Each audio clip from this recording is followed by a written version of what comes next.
नियम के तहत सरपंच का इस्तीफा ले लिया गया।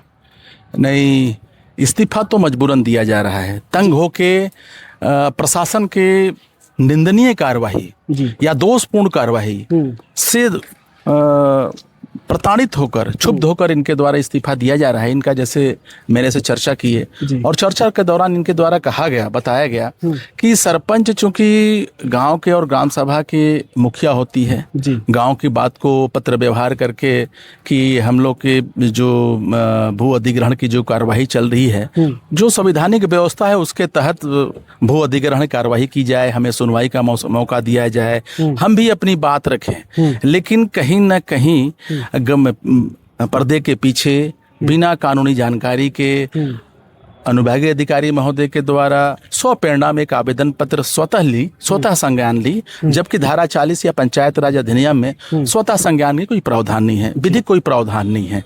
यदि वह सरपंच जो है, चूंकि पंचायत के जनपद पंचायत के अधीनस्थ होते हैं, जनपद पंचायत से किसी भी प्रकार का कोई पत्र व्यवहार या फिर पंचायत इंस्पेक्टर से किसी भी प्रकार का निवेदन, चूंकि एसडीएम साहब एक न्यायालय की हैसियत से इसमें कार्रवाई की, न्यायालय को तटस्थ रहना चाहिए, दोनों पक्षों को सत्य की बात जो है, सत्य की बात को आदेश में आना चाहिए। लेकिन मुझे ऐसा लगता है कहीं ना कहीं शासन के दबाव में आकर प्रशासन के द्वारा गलत तरीके से विधि को या कानून को अस्त्र के रूप में उपयोग किया जा रहा है। सबसे महत्वपूर्ण बात यह है कि कानून को अस्त्र के रूप में उपयोग किया जा रहा है और गांव वालों को प्रताड़ित किया जा रहा है कि एन केन प्रकरण ये अपने गांव को खाली कर दें। और इनके पास भी यक्ष समस्या है कि खाली करके जाएंगे कहाँ, इनका कोई पुनर्वास कोई व्यवस्था नहीं है। भाई गांव के आदमी है, सबसे पहले तो हमारे देश की संपत्ति गांव के आमजन है, वहां की संपत्ति है, उनकी सबसे पहले इनके बारे में सोचना है। इसके बाद ही किसी भी कोल कंपनी या किसी भी निजी कंपनी या किसी भी